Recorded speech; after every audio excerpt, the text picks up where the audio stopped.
Dumelang banaka. Kajeno re tlo buisa mmogo. Bonang. Go na le bana ba bararo le eng ke phologolo e feng e? Ke ntja. Ba dutse ko ntle ka fa tlase ga letsatsi. A re bale mmogo. Ke letsatsi le le mogote thata. Go mogote thata go ka tshameka. Mogote ke goreng? Go bolelo go a fisa. Ngwanaka re tlhoka le letsatsi, re tlhoka le metsi. A re tsweleng re bone. Ke ba ditsala. Ba fetsa go tshameka. Go mogote wa bo. Letsatsi ke le. Ba nwa eng? Ba nwa metsi. Ditlhako di kae? Wa potse ditlhako. Ke letsatsi le le mogote thata. Go mogote thata.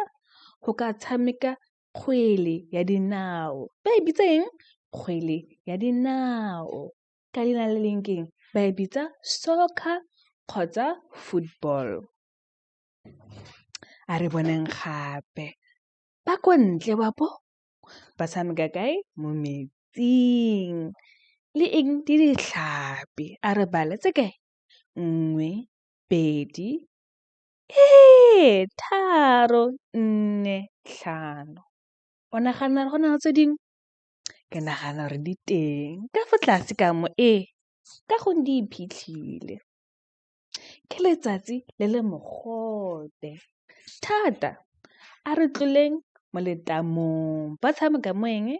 Mo letamong.